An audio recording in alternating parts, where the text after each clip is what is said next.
मौला अली की बहन जनाब उम्मे हानिया के घर से बहरहाल आपकी जो मेराज हुई थी, तो जब मेराज पर गुजर रहे थे तो कहते मस्जिद कूफा से गुजर रहे थे, पैगम्बर आज़म तो देखा ज़मीन से एक नूर निकल रहा है जो आसमान चाहरुम तक पूरे नूर उसको मुनव्वर किए पूरे आसमान को।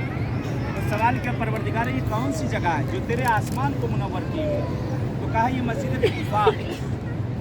ये मस्जिद है कि जहाँ तमाम अम्बिया, तमाम औसिया, तमाम औलिया हर किसी ने यहाँ पर आकर नमाज़ें पढ़ी और यहाँ नमाज एक रिकात 1000 रिकात का सवाब है। बड़ा जो फजीलत है मरतबा जनाब रसूल खुदा कहते हैं कि खुदाया क्या हो सकता है मैं भी 1-2 रिकात नमाज़ पढ़ूँ। हुक्म जिब्रील हुआ कि लेकर जाओ मेरे हबीब को जाकर वहाँ पर नमाज है। कहते पैगम्बर आज़म आए इस जगह पर, यही मकाम है कि 2 रिकात नमाज पैगम्बर आज़म ने यहाँ अदा की। यहाँ जो दुआ मांगी जाती है दुआ कबूल है, जो हाजत मांगी जाती है हाजत कबूल है।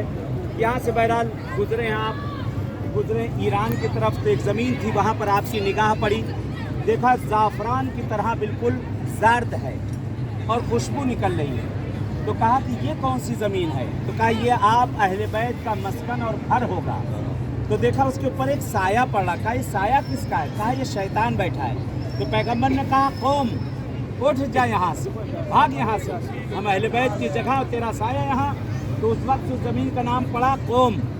दूसरी वजह कौम यानी क़याम की जगह। सबसे ज़्यादा इमाम का जब ज़हूर होगा नुसरत के लिए अगर कोई आएगा तो सरज़मीन कौम से होगा।